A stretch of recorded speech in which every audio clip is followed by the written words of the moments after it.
বিশ্বনবী মসজিদে নববীর মিম্বারের প্রথম স্টেপে উঠলেন, বললেন আমিন। দ্বিতীয় স্টেপে উঠলেন, বললেন আমিন। তৃতীয় স্টেপে উঠলেন, বললেন আমিন। সাহাবারা বললেন, ইয়া রাসূলুল্লাহ, তিনবার আমিন বললেন, কেন বললেন? আমরা তো কিছু বুঝলাম না। বিশ্বনবী বললেন, প্রথম স্টেপে যখন পা রেখেছি, সাইয়েদনা জিব্রাইল বলেছে, রোজা পে, সিয়াম পে, রমাদান পে যারা নিজের গুনাহ মাফ করাতে পারলো না, তাদের উপর আল্লাহ লানত। আমি বললাম আমিন। দ্বিতীয় স্টেপে আমি যখন পা রেখেছি, জিব্রাইল এসে বলেছে, আমি বিশ্বনবী মুহাম্মদ রাসূলুল্লাহ সাল্লাল্লাহু আলাইহি ওয়াসাল্লামের নাম শোনার পরেও যে সাল্লাল্লাহু আলাইহি ওয়াসাল্লাম পড়লো না, তার উপর আল্লাহ লানত। আমি বললাম আমিন। তৃতীয় স্টেপে যখন আমি বিশ্বনবী পা রেখেছি, জিব্রাইল এসে বলল, ও নবী, মাতা পিতা একজনকে কিংবা দুজনকে বৃদ্ধা অবস্থায় পেয়েও যারা তাদের খেদমত করে তাদের দোয়া নিয়ে জান্নাতি হতে পারলো না, তাদের উপর আল্লাহ লানত। আমি বিশ্বনবী পড়েছি আমিন। এজন্য মাতা পিতার খেদমতের দরকার আছে না নাই? আর মাজারে মশারি দেয়া যাবে না। চিল্লা এখন ঠিক কিনা? মাজারের সাথে ইসলামের কোনো সম্পর্ক। আপনি কবর জিয়ারত করতে যাবেন, কিন্তু যিনি শুয়ে আছে তার কাছে কিছু চাওয়া যাবে না। চাইতে হবে একজনের কাছে, তিনি কে? কেউ যেটা পারে না, পারে কে? কেউ যেটা দেয় না, দেয় কে? আপনার মনের জ্বালা, যন্ত্রণা, দুঃখ, দুর্দশা দূর করে দিতে পারে একজন, তিনি কে? পৃথিবীতে কে সবচেয়ে বড় আওয়াজের কি শুনেছেন বলেন? আপনার জীবনে ঘটে যাওয়া সবচেয়ে ভয়ঙ্করতম আওয়াজ শুনেছেন আপনি কবে? বলেন তো, কেউ এক দুজন বলেন আমারে। হ্যাঁ, ভয়ঙ্কর আওয়াজ রবিউল ভাই কবে শুনছেন? সিডরের সময়। হুজুরের সিডরের সময় ভয়ঙ্কর আওয়াজ শুনছে। সিডরের ভয়ঙ্কর আওয়াজ। হ্যাঁ, কিসের আওয়াজ? বজ্রপাত। বজ্রপাত, থান্ডার, ভয়ঙ্কর আওয়াজ হয়। বজ্রপাতকে আঞ্চলিক ভাষায় আপনারা কি বলেন? ঠেড়া। তো এই যে ঠেড়ার আওয়াজটা আসলেই ভয়ঙ্কর। আমি বছরের বেশিরভাগ সময় জুড়ে থাকি মালয়েশিয়াতে। মালয়েশিয়ার পাশের দেশ সিঙ্গাপুর। পৃথিবীতে যেই চেয়ে বেশি বজ্রপাত রেকর্ড করা হয়, এর মধ্যে একটা হচ্ছে সিঙ্গাপুর, আর একটা হচ্ছে ভুটান। এই দেশগুলোতে সবচেয়ে বেশি বজ্রপাত পড়ে। ভয়ঙ্করতম বজ্রপাতের আওয়াজ। আসলেই বজ্রপাতের আওয়াজ খুব বিকট আওয়াজ। আপনি ঠিকই বলেছেন। আর আপনাদের জীবনে ঘটে যাওয়া সবচেয়ে ভয়ঙ্করতম আওয়াজ কে কোন দিন শুনেছেন বলেন? আদনান গাজী ভাই, আপনি কি শুনছেন জীবনে সবচেয়ে ভয়ঙ্কর আওয়াজ? গাড়ির চাকা যদি ব্রাস্ট হয়। তাফসির মাহফিলে যায় তো কমন পড়ে গেছে হুজুরের।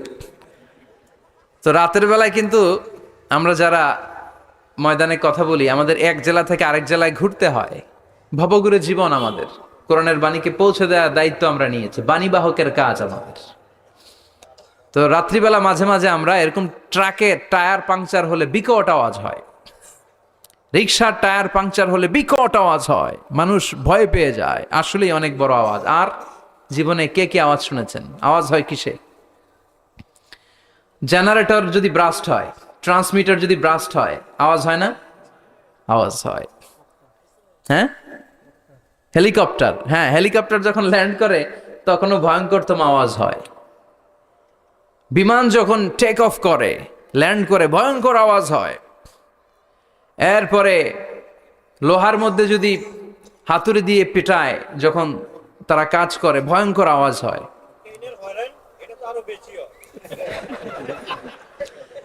ট্রেনের যে হর্ন বাজায়, যে ট্রেন আসতেছে, মাঝখানে চমৎকার কথা বলেছেন, মাঝখানে ওই যে ক্রসিং থাকে, ক্রসিং আটকে দিয়ে একটা হুইসেল বাজায়, বিকট আওয়াজ হয়।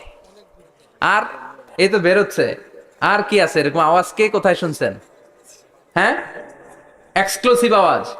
হ্যাঁ, বিভিন্ন জায়গায় এক্সক্লুসিভ সাউন্ড হয়, ভয়ঙ্কর আওয়াজ। আর কোথায় কি শুনেছেন? হ্যাঁ, অ্যাক্সিডেন্টে আওয়াজ হয়। ভূমিকম্পেও মাঝে মাঝে ধপাস করে পড়ার আওয়াজ হয়। দপ্তরি যখন হাই স্কুলে ঘন্টা বাজায়, ছুটির ঘন্টা, কাছে দাঁড়ানো যায়, বিকট আওয়াজ হয়।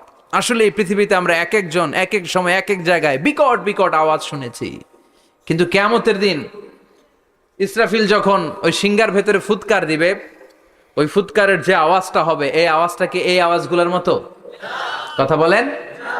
এর চেয়ে অনেক ভয়ঙ্করতম আওয়াজ, যে আওয়াজ শুনলে আপনার হৃদয় শিউরে উঠবে, কেঁপে উঠবে।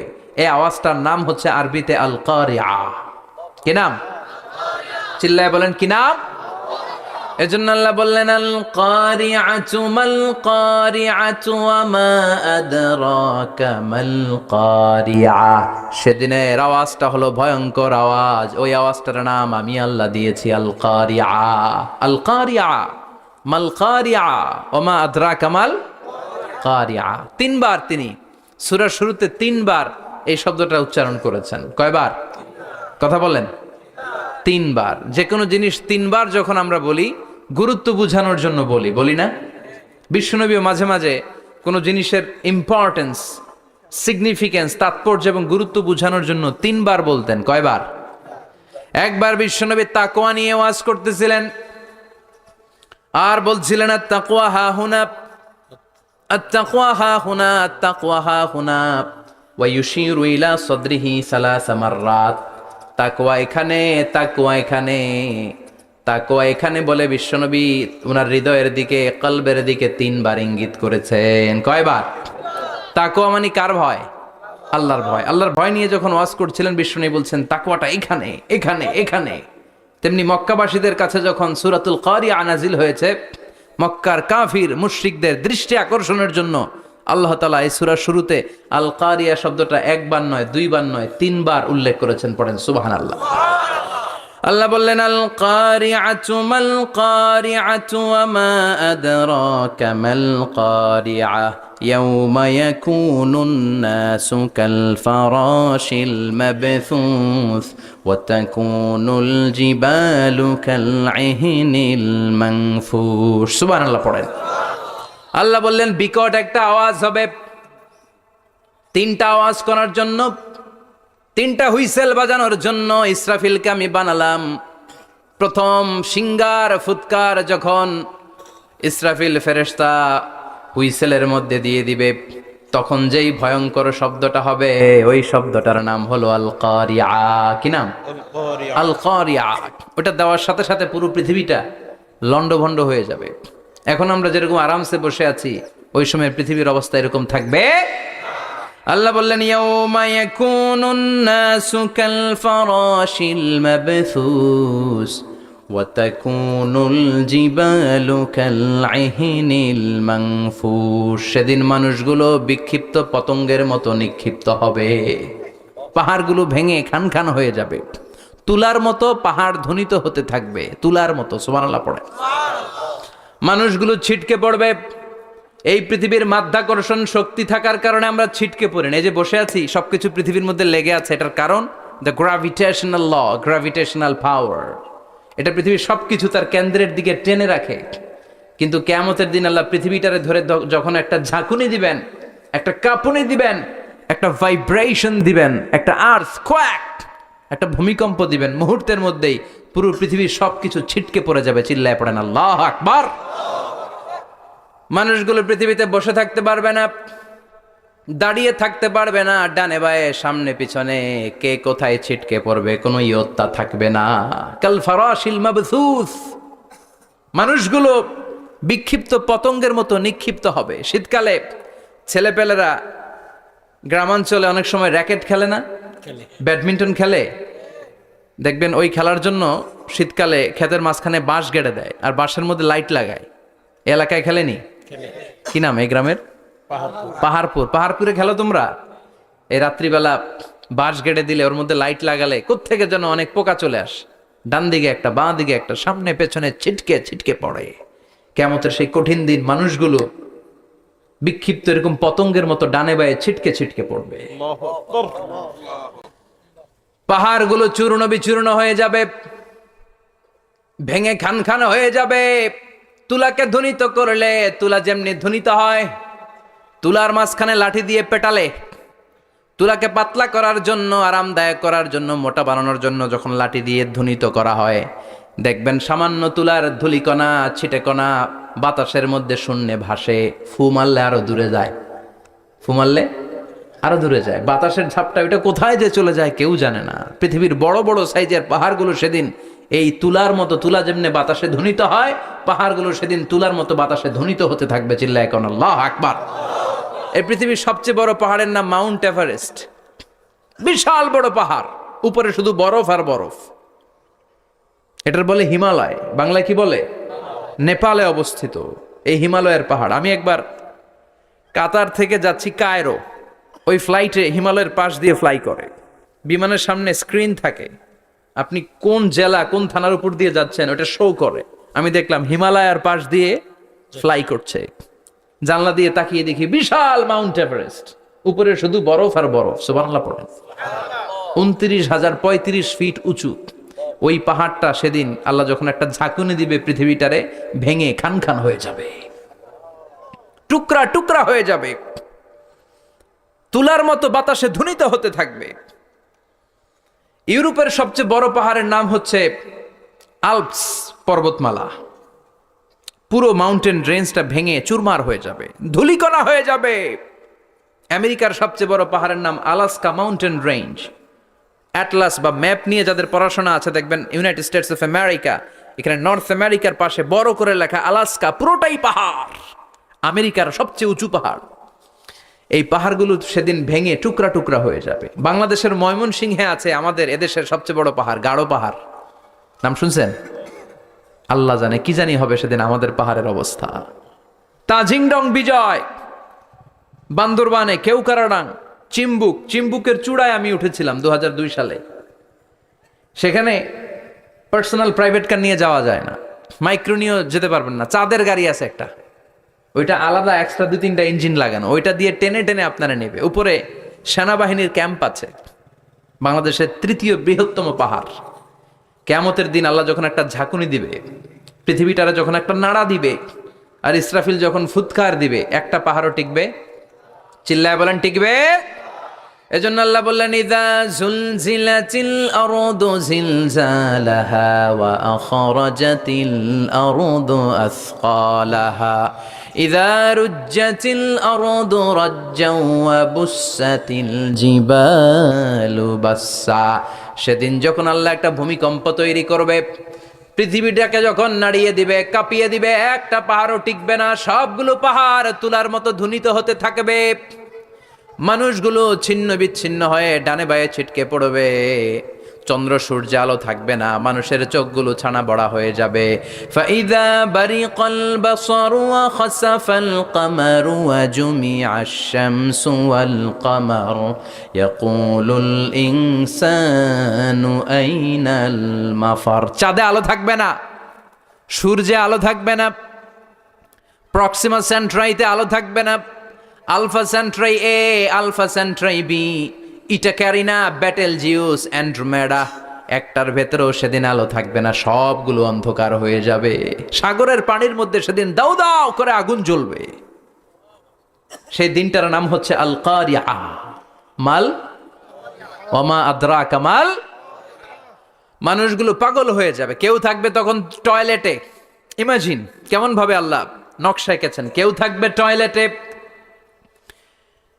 কেউ থাকবে ক্ষেত খামারে, কেউ থাকবে অফিস আদালতে, কেউ থাকবে রান্নাঘরে, কেউ থাকবে মৌজ মাস্তির ভেতরে। ঠিক তখনই কিয়ামত হয়ে যাবে, কেউ পার পাবে না, সবার মুখে একটা চিৎকার, আইনাল মাফার। পালাবো কোথায়? কিয়ামতটা শুধু পৃথিবীর একদিকে অনুষ্ঠিত হবে না, গোটা বিশ্বব্যাপী হবে, তাই না? নাকি বাংলাদেশে কিয়ামত শুরু হইলে সৌদিতে হবে না? হ্যাঁ, আমেরিকাতে হবে না, সুইজারল্যান্ড, ইন্দোনেশিয়া, অস্ট্রেলিয়া, গোটা বিশ্বব্যাপী একসাথে কিয়ামতের ভয়ঙ্কর দৃশ্যের অবতারণা ঘটবে। চিল্লা এখন ঠিক কিনা? মা তার ছেলেরে চিনবে না, দুধের বাচ্চাকে রেখে মা পালাবে। দুধের বাচ্চা, যে বাচ্চা দুধ খায়, ব্রেস্ট ফিডিং বেবি, এই বাচ্চারা রেখে মা কোনো দিকে যায়? ডানে বায়ে কোথাও সরতে চায় না, ব্যথানি পায়, কষ্টনি পায়। এই দুধের বাচ্চাটারে ধাক্কা মেরে মা দিবে দৌড়। তাহলে কি ভয়ঙ্কর ঘটনা সেদিন ঘটবে। 3 মাসের 4 মাসের পেটের ভেতরে অপরিপক্ক বাচ্চা, এখনো পরিপূর্ণ হয় নাই, হাত পা ভালোভাবে গজায় নাই, ছোট্ট একটা গোশতের টুকরা। হসপিটালে এরকম যতগুলো নারী থাকবে, কিয়ামতের ভীতিকর অবস্থা দেখে মুহূর্তের মধ্যে সব অপরিপক্ক বাচ্চাগুলো ডেলিভারি হয়ে যাবে। এক ধাক্কায় 3 মাসের বাচ্চাটার হাত পা গজায় নাই এখনো ঠিক মতো, এক ধাক্কায়, এক ভূকম্পনে, এক কাঁপুনির চোটে পেটের সব বাচ্চাগুলো খালাস হয়ে যাবে, ডাক্তার ছাড়া, ইনজেকশন ছাড়া। আল্লাহ বললেন সেদিনটার নাম হলো আল কারিয়া। মাল ওয়া মা আদরাকা মাল ইয়াউমা ইয়াকুনুন নাসু কাল ফারাশিল মাবথুস, মানুষগুলো নিক্ষিপ্ত হবে। ওয়া তাকুনুল জিবালু কাল আহিনিল মানফুশ, পাহাড়গুলো তুলার মতো ধ্বনিত হতে থাকবে। এখন উপরের দিকে তাকালে কি সুন্দর নীল আকাশ দেখা যায়, সেদিনে আকাশও থাকবে না। ইয়াউমিন নাতবিস সামাআ কা তায়্যি সিজিল্লিল কুতুব, কাগজের পৃষ্ঠা যেমনি তোমরা ভাঙো, কাগজ যেমনি হাতের মুঠোয় নিয়ে তোমরা গুটিয়ে ফেলো, সেদিন এই বিশাল সাত আকাশটারও হাতের মুঠোয় নিয়ে গুটিয়ে ফেলবে কে? কাতাইয়্যি সিজিল্লিল কুতুব, ক্যান ইউ ইমাজিন? আপনি কি কল্পনা করতে পারেন এই দৃশ্যপট যখন ঘটবে গোটা বিশ্বব্যাপী কি মেসাকার হবে? স্যাটেলাইট চ্যানেলগুলো ভেঙে দুমড়ে মুচড়ে পড়বে, পৃথিবীর যত বড় বড় টাওয়ারগুলো আছে ভেঙে আবাসিক এলাকার উপর পড়বে, পাহাড়গুলো ভেঙে খান খান সাগরের পানির ভেতরে দাউ দাউ করে আগুন জ্বলবে। বুর্জ আল খলিফা, পৃথিবীর সবচেয়ে উঁচু টাওয়ার, ওইটার তো কিছু হবে না, ওই দিন কি হবে? ভেঙে যাইব, ভেঙে খান খান হয়ে যাবে, ভেঙে টুকরা টুকরা হয়ে যাবে। এবার আমি যখন হজে গিয়েছিলাম, জেদ্দা এয়ারপোর্টে নেমে মাক্কা যাচ্ছি প্রথমে উমরার জন্য, তখন বাঁ দিকে অনেক দূরে দেখতে পেলাম কিংডম টাওয়ার। এটার কাজ চলতেছে, আগামী বছর, এই বছর অথবা আগামী বছর এটার খুলে দিবে। এটা বুর্জ আল খলিফা থেকে আরো উঁচু। বুর্জ আল খলিফা 818 মিটার উঁচু, আর এই কিংডম টাওয়ার 1000 মিটার উঁচু, মানে 1 কিলোমিটার উঁচু। কিয়ামতের ওই ঝাঁকুনি আর ভূমিকম্পের সময় এগুলো টিকবে একটাও? আরো যে টাওয়ারগুলো আছে, সাংহাই টাওয়ার, তাইপেডাং 101, পেট্রোনাস টুইন টাওয়ার, বাংলাদেশের 40, 50, 60 তালাগুলা টিকবে? আমাদের কুমিল্লা শহর তো এখন টাওয়ারের শহর হয়ে গেছে। একটা বড় ছাদের উপর থেকে কুমিল্লা শহরের দিকে তাকালে এটা কি কুমিল্লা না উত্তরা বুঝাই যায় না। এই টাওয়ারগুলো একটাও টিকবে? আওয়াজ করে বলেন টিকবে? সে কথাই আল্লাহ বললেন, আল কারিআতু মাল কারিআতু ওয়া মা আদরাকা মাল কারিআ ইয়াউমা ইয়াকুনুন নাসু কাল ফারাশিল মাবথুস ওয়া তাকুনুল জিবালু কাল আহিনিল মানফুশ। কি দৃশ্য আল্লাহ আঁকলেন! প্রথমে একটা সাইরেন দেয়া হবে, দেয়ার সাথে সাথে ভেঙে চুরে সব সারখার, মানুষগুলো পাগলের মতো দৌড়াবে। ওমা হুম বিসুকারা ওয়ালাকিন্না আযাবাল্লাহি শাদীদ। মানুষগুলোর দৌড়াদৌড়ি দেখলে মনে হবে যে মাতালের মতো দৌড়াচ্ছে, রেড ওয়াইন খেয়ে, হুইস্কি খেয়ে, মদ খেয়ে পাগলের মতো দৌড়াচ্ছে। আসলে মদ খায় নাই, হুইস্কিও খায় নাই। সেদিন আল্লাহর আযাব এত ভয়ঙ্কর হবে, মানুষগুলো সব হয়রান হয়ে যাবে, মানুষগুলো পাগলের মতো দৌড়াবে। সাগরের পানিতে দাউ দাউ করে আগুন, স্যাটেলাইট ভেঙে খান খান, বিল্ডিংগুলো ভেঙে ভেঙে পড়ছে, পাহাড়গুলো ধ্বনিত হচ্ছে, গোটা বিশ্বব্যাপী বিকট আওয়াজ। পৃথিবীর যখন ঠিক এইরকম অবস্থা, আল্লাহ তাআলা ইসরাফিলকে বলবে, ইসরাফিল 3টা ফুৎকার দেওয়ার জন্য তোকে তৈরি করেছি, এবার দ্বিতীয় ফুৎকারটা দে। তাকে ফুৎকার দিতে হবে মোট কয়টা? আরো জোরে বলেন। সে কেবল একটা দিয়েছে, এবার দ্বিতীয় ফুৎকার দিবে। দ্বিতীয় ফুৎকার যখন সে দিবে, মুহূর্তের মধ্যে পৃথিবীর মধ্যে যত মানুষ আছে সবগুলো মরতে শুরু করবে, একটার পর একটা মালাকুল মাউত রুহু কবজ করতে শুরু করবে। মরবেন না শুধু একজন, চিল্লায় বলেন তিনি কে? কুল্লু মান আলাইহা ফানি ওয়া ওয়াজহু রাব্বিকা যুল জালালি ওয়াল ইকরাম ফাবিআইয়ি আলাই রাব্বিকুমা তুকাযযিবান। পৃথিবীর মধ্যে যা যা তোমরা দেখো সব হয়ে যাবে ফান। সব কি ফান? আমরা বলি না ফানা ফানা, বলি ফানা ফানা হয়ে যাবে, কিছু থাকবে না, থাকবে একজন, চিল্লায় বলেন তিনি কে? এজন্য সব সময় আল্লাহর কাছে কামনা করবেন, আল্লাহ তুমি ইমানের মরণ দাও। পড়ে না আমিন? ও আল্লাহ তুমি আমাদেরকে শাহাদাতের মরণ দাও। পড়ে না আমিন? আমাকে শহীদ করে সেই মিছিলে শামিল করে নিও, যে মিছিলের নেতা মীর হামজা খোবায়েবে খাব্বাব আল্লাহর কাছে ছিল অতি প্রিয়, শামিল করে নিও। আমাকে শহীদ করে সেই মিছিলে শামিল করে নিও। পড়ে না আমিন? বিশ্বনবী বলেন শাহাদাতের তামান্না নিয়ে যদি অন্তরে শাহাদাতের ইচ্ছা নিয়ে যদি, শাহাদাতের তামান্না নিয়ে যদি কেউ বিছানার মধ্যে ডায়রিয়া রোগে আক্রান্ত হয়েও মারা যায়, হার্ট অ্যাটাক করেও মারা যায়, স্ট্রোক করেও যদি মারা যায়, কিন্তু অন্তরে যদি শাহাদাতের তামান্না থাকে, কিয়ামতের ময়দানে শহীদদের সাথে তারে দাঁড় করাবে কে? ঈমানের পথে অবিচল থেকে আমার মরণ যেন হয়। পড়েন আমিন। আমার সাথে সাথে বলেন, ঈমানের পথে অবিচল থেকে আমার মরণ যেন হয়। তোমারই কাছে মিনতি আমার, তোমারই কাছে মিনতি আমার, মহামহিম দয়াময়। ঈমানের পথে অবিচল থেকে আমার মরণ যেন হয়। পড়ে না আমিন। ঈমানের মৃত্যু এক, আল্লাহ ছাড়া কেউ দিতে পারে না। শাহাদাতের মৃত্যু আল্লাহ ছাড়া কেউ দিতে পারে না। এজন্য আখের যদি ভালো হয়, সব ভালো তার, শেষ ভালো যার।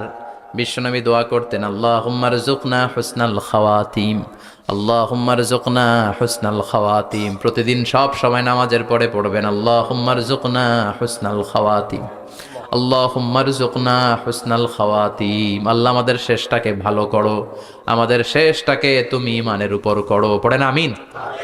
অনেক আল্লাহওয়ালা নামাজি শেষ জীবনে মুরতাদ হয়ে যায়, নাস্তিক হয়ে যায়, আছে না নাই? মুফাসসির ইসলামের নাম শুনছেন? অনেক ইসলামের বয়ান দিত লোকটা শুরু থেকে আমি তাকে চিনতাম।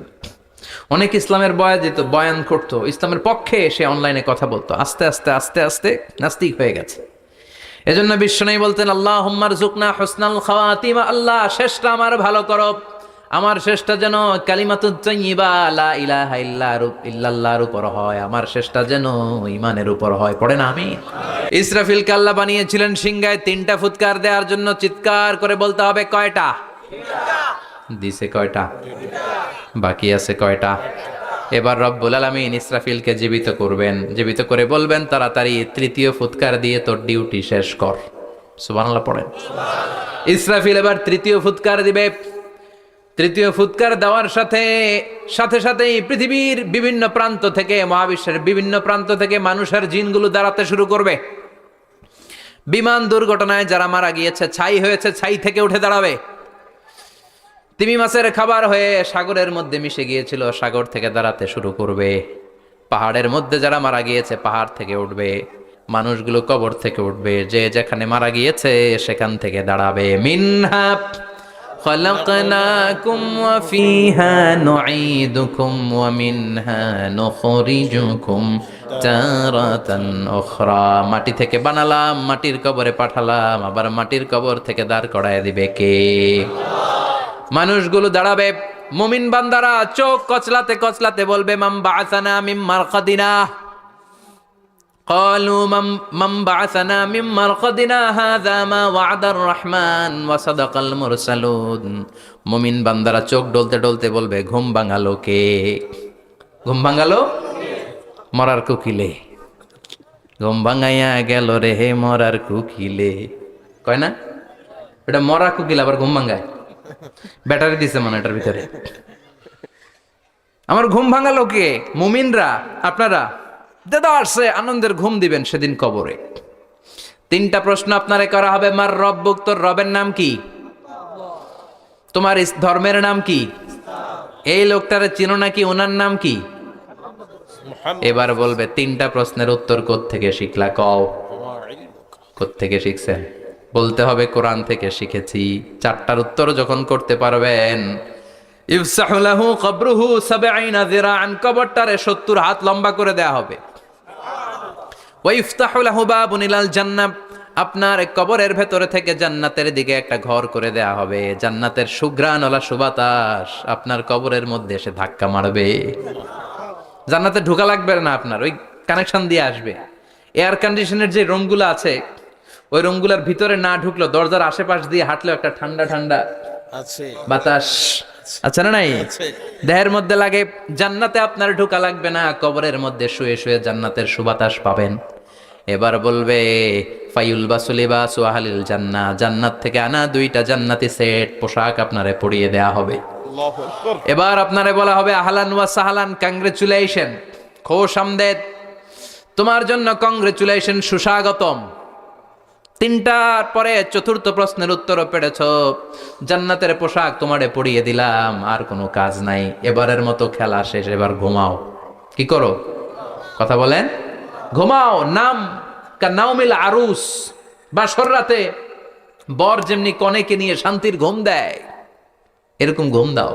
তোমার ঘুম কেউ ভাঙাতে পারবে না, ইসরাফিলের 3 নাম্বার ফুৎকার ছাড়া। সুবহানাল্লাহ পড়বেন না?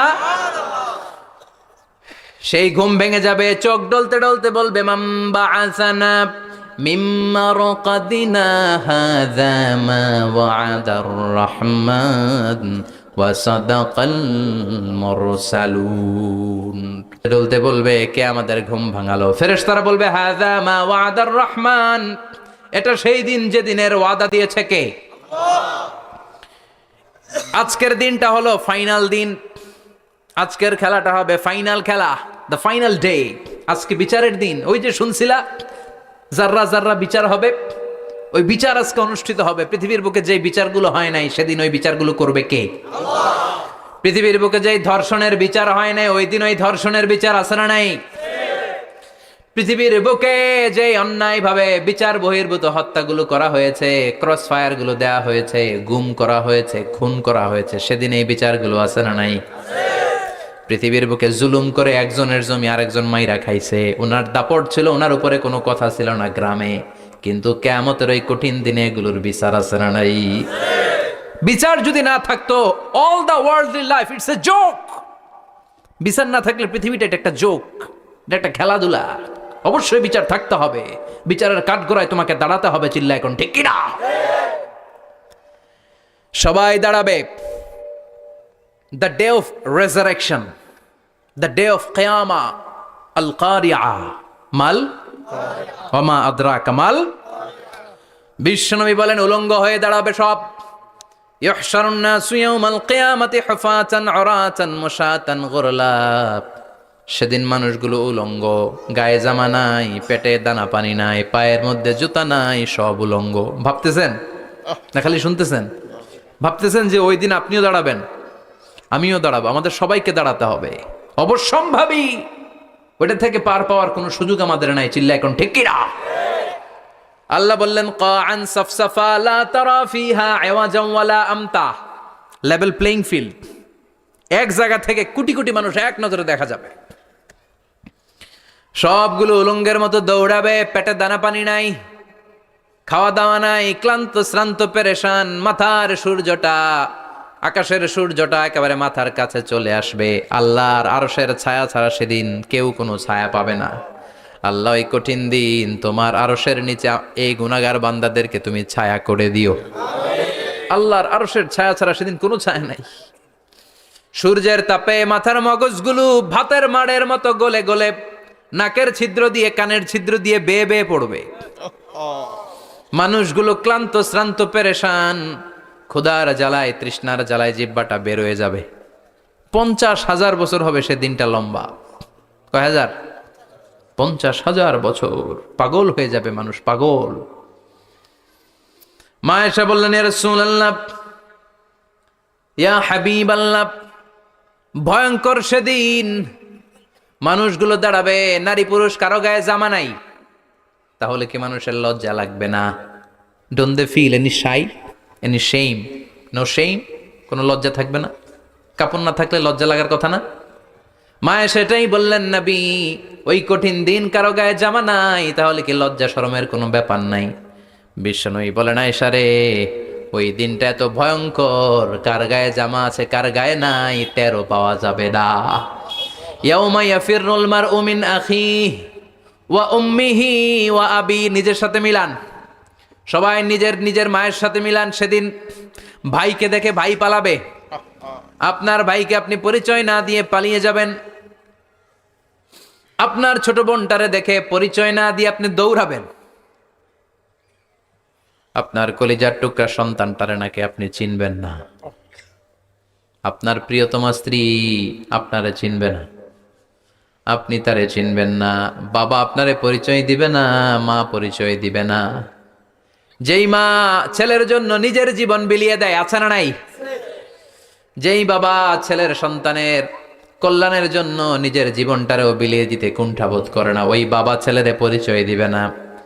মা মেয়েরে চিনবে না, বন্ধু বন্ধুরে চিনবে না, পীর সাহেব মুরিদরে চিনবে না, মুরিদ পীর সাহেবরে চিনবে না, মুসল্লি ইমাম সাহেবকে চিনবে না, ইমাম মুসল্লিকে চিনবে না, নেতা কর্মীরে চিনবে না, কর্মী নেতারে চিনবে না, কেউ কাউরে চিনবে না। সাধারণ মানুষ আপনারে কি করবে? নবীরাও বলবে ইয়া নাফসি, সব নবীর মুখের জিকির ইয়া নাফসি, ইয়া নাফসি। বাঁচানোর কেউ নাই। 50,000 বছর মানুষগুলো ছুটতে ছুটতে সৈয়দনা আদম আলাইহিস সালামের কাছে যাবেন, নূহ আলাইহিস সালাম, ইব্রাহিম আলাইহিস সালাম, মূসা আলাইহিস সালাম, সবাই বলবে পারবো না, আমাদের পক্ষে করা কিছু সম্ভব না। আজকে আল্লাহ এত রাগান্বিত হয়েছে, এত রাগান্বিত আল্লাহ পৃথিবীতে কোনোদিন হন নাই, আবার এর চেয়ে বেশি রাগান্বিত সামনেও কোনোদিন হবেন না। আজকে আল্লাহ সামনেই যাওয়া যাবে না। পরে সৈয়দনা ঈসা আলাইহিস সালাম বলবেন সাজেশন আছে আমার কাছে, সাজেশন। আজকের এই কঠিন দিনে কোনো নবী আল্লাহর সামনে দাঁড়াতে পারবে না, একমাত্র আখিরি জামানার পয়গম্বর বিশ্ব নবী মুহাম্মদুর রাসূলুল্লাহ ছাড়া সাল্লাল্লাহু।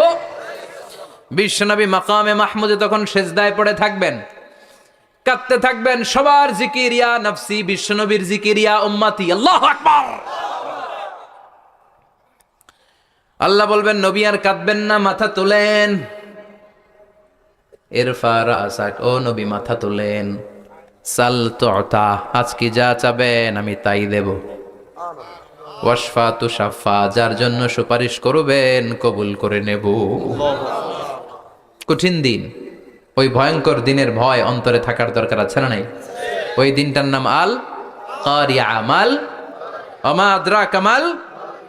এরপর আল্লাহ বললেন ফাআম্মা মান সাকুলাত মাওয়াজিনুহু ফাহুয়া ফি আইশাতির রাদিয়াহ ওয়া আম্মা মান খাফফাত মাওয়াজিনুহু ফাউম্মুহু হাওিয়া ওয়া মা আদরাকা মা হিয়া নারুন হামিয়া। পড়েন আল্লাহু আকবার। দেখেন আল্লাহটা বর্ণনাটা কেমন করে দিচ্ছেন। আল্লাহ বললেন সেদিন আমি মিজানের পাল্লায় তোমাদের সব কিছুর ওজন দেব। মিজানের বহু বচন হচ্ছে মাওয়াজিন। মিজান মানে দাড়ি পাল্লা, মিজান মানে কি? বহু বচন কি? মাওয়াজিন। আল্লাহ বললেন ফাআম্মা মান সাকুলাত মাওয়াজিনু, এই মিজানের পাল্লা যদি কেউ ভারী করতে চান একটা দোয়া সকাল সন্ধ্যা পড়বেন, সুবহানাল্লাহি ওয়া বিহামদিহি সুবহানাল্লাহিল আযীম।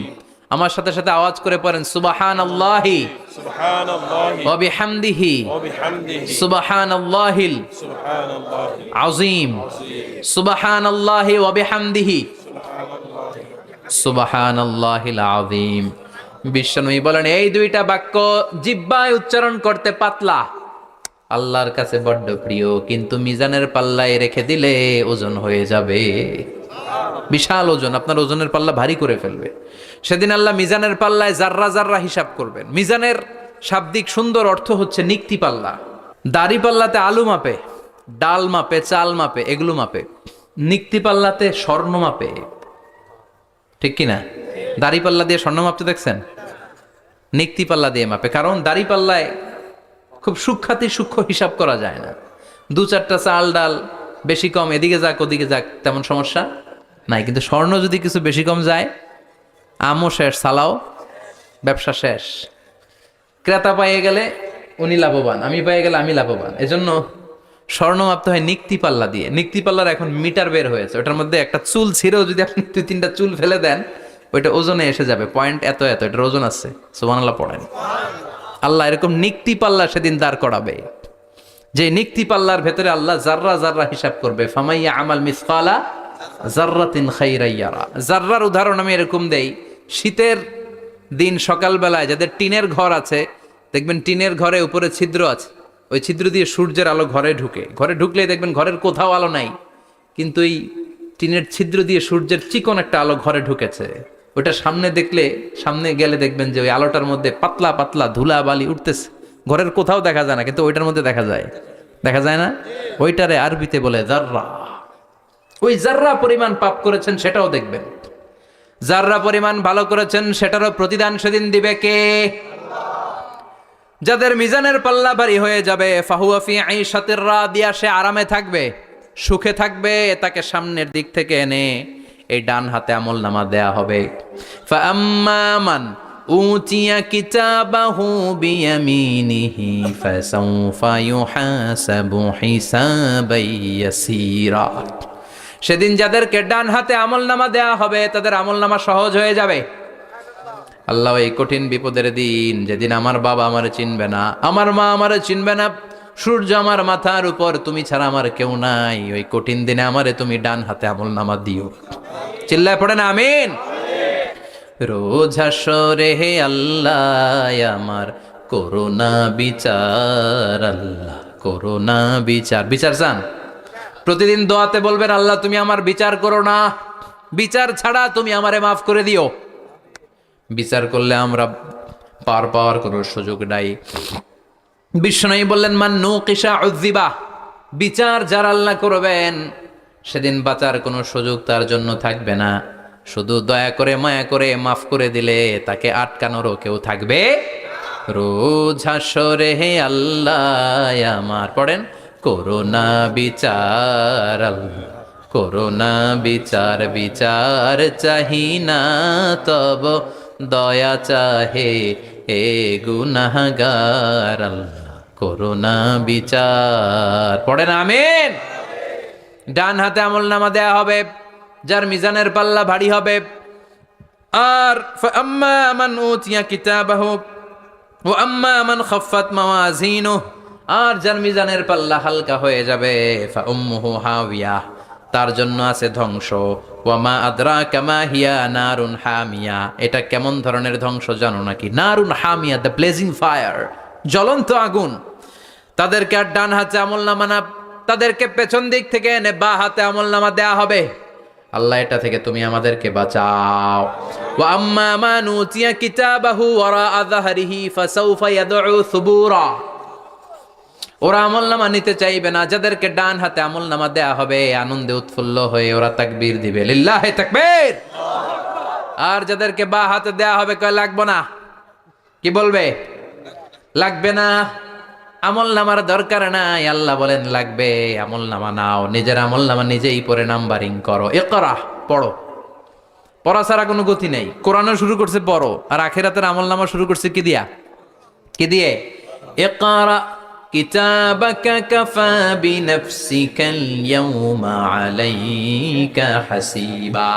আমলনামা পড়ো, নিজেই দেখো কি আমলনামা করেছো। আপনি যে আজকে তাফসীর মাহফিলে আছেন, এটা থাকবে না আপনার আমলনামায়? আজকের এশার সালাত যে জামাতে পড়লেন, আমলনামায় থাকবে না? ছোটবেলা থেকে শুরু করে আজ অবধি আপনি যেখানে যেটা যখন যেইভাবে করেছেন, একেবারে ছোট্ট ছোট্ট থেকে শুরু করে মাঝারি থেকে শুরু করে বড় বড় কাজগুলো সবগুলো আমলনামায় তুলে দিবে কে? আপনার তো আনন্দের শেষ নাই। আপনার আমলনামায় আছে খালি জামাতে নামাজ, মা বাবার খেদমাত, শিরক আর বেদাতের বিরুদ্ধে জিহাদ, হকের পক্ষে আপনার স্লোগান, ইসলামের পক্ষে আপনার আন্দোলন। আপনি ইসলামের জন্য জীবনটারে বিলিয়ে দেওয়ার জন্য রাজি ছিলেন, আপনি জ্বলে উঠেছিলেন আপন শক্তিতে। আপনার তো ভালো ভালো কাজগুলো দিয়ে আমলনামা ভরপুর। কিন্তু যাকে বা হাতে আমলনামা দেওয়া হবে সে পড়তে চাইবে না, কারণ খুললেই দেখে আকাম আর কুকাম, পৃষ্ঠা একটার পরে একটা উল্টায় খালি আকাম কুকাম, দুর্নীতি, চোরাকারবারি, ফ্যান্সি ডিলের ব্যবসা, মা বাবারে অন্যায়ভাবে অত্যাচার, এলাকার মধ্যে ত্রাস সৃষ্টি, এরকম ডাকাইত আছে না নাই? পাপ দিয়ে যার জীবন সাজানো, ও কি আমলনামা পড়তে চাইবে? ও দেখবে যে ইসলামরে বিভিন্ন জায়গায় যে বাঁশ দিছে ওগুলো আছে না নাই? ইসলামের বিরোধিতা করেছে, কোরআনের বিরোধিতা করেছে, হকের বিরোধিতা করেছে, এরকম আছে না নাই?